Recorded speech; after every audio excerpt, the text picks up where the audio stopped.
पर दृष्टि डालकर देखा, कोई मन मस्त झूमता हुआ गाता हुआ ठाकुर जी का नाम संकीर्तन करते हुए आ रहा है।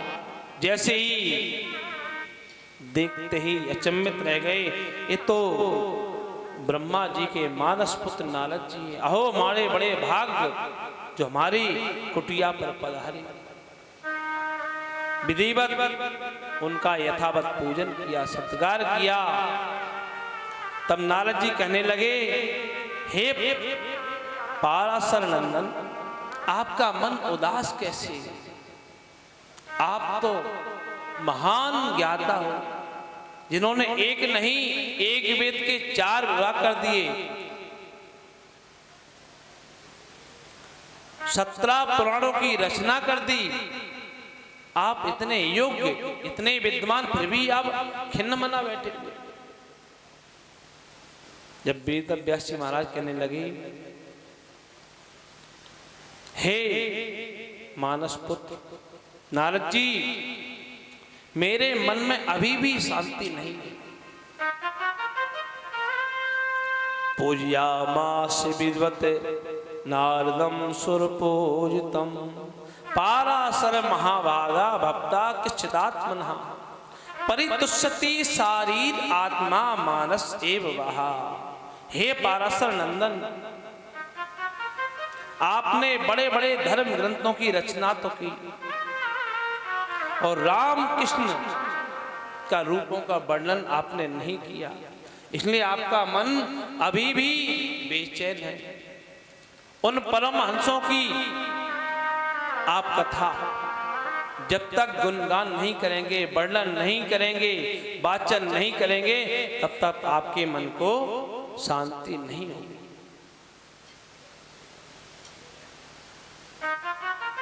भगवता प्रोत्तम, भगवान ने जो कहा वही भागवत है। तत्रा भगवत भगवान व्यास पुत्रो। इसलिए बोलता कोई भी दिखाई पड़े, पर वक्ता में साक्षात परमात्मा ही बुलाने वाले होते हैं। तेने अंग मांगवई मुक्ति। जैसे भागवत में गोविंद की श्यामलता समाई हुई है, ऐसी वक्ता कोई भी हो उसमें साक्षात नारायण का स्वरूप हो जाता है। श्री नारद जी कहते हैं, व्यास जी तुमने बहुत कुछ लिखा, अपनी लेखनी में बहुत चमत्कार भी दिखाए, चित्र विचित्र भाषा का वैशिष्ट भी दिखाया, परंतु गोविंद के गुणानुवाद आपने नहीं गाए, निष्कर्म की भी प्रीति नहीं दिखाई, इसलिए आपका जो निष्काम हो गया।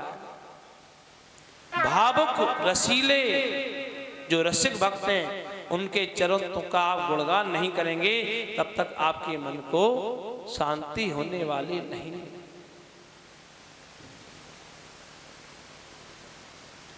मुझे देखो, मैं दासी पुत्र था, मेरी माँ संतों के आश्रम में रहती थी, पिताजी तो थे नहीं, पिताजी का मैंने मुंह भी नहीं देख पाया। एक दासी का पुत्र, मेरी माँ संतों में बड़ी प्रीति रखती थी, संतों के आश्रम में रहती थी, झाड़ू आदि की सेवा करती थी और संत महात्मा को जो शीत प्रसाद होता है उसको ग्रहण करती थी। संत महात्मा सुबह प्रातः काल 4 बजे ब्रह्म मुहूर्त में जागते थे और सुबह से शाम तक हरि चर्चा, हरि शरणम, कुछ हरि के गुणगान गाते रहते थे। मैं माँ के गोदी में बैठता था और सुनता रहता था। मैं भी माँ के साथ में उन संतों की सेवा करता था, शीत प्रसाद पाता था। और एक समय चातुर्मास आया, जो आषाढ़ के महीने में देवशयनी एकादशी आती है, उसी समय से 4 महीने चातुर्मास होता है। और अभी जो देवउठनी एकादशी आती है, व्रत पूर्ण हो जाता है, देव उठ जाती है, उसी को चातुर्मास कहा जाता है। चातुर्मास में कुछ संत की मंडली और ऋषियों के आश्रम में आई और ऋषियों की मैंने और मेरी माँ ने बहुत सेवा की। जब चातुर्मास पूर्ण होने लगा, उन संतों ने कहा बेटा मैं सुबह जाने वाला हूं। तो कहने लगी, मेरी मैया कहने लगी महाराज मैंने इतनी सेवा की है, आप कोई ऐसा आशीर्वाद दीजिए कि मेरे बेटे की जो बुद्धि है वो अति तीव्र हो जाए, मेरा बेटा सदा खुश रहे, सदा प्रसन्न रहे, ऐसा मुझे आशीर्वाद दीजिए। अब मैया तो आशीर्वाद लेके चली गई संतों से। अब नारद जी आए, ये अगले जन्म की कथा सुना रहे नारद जी।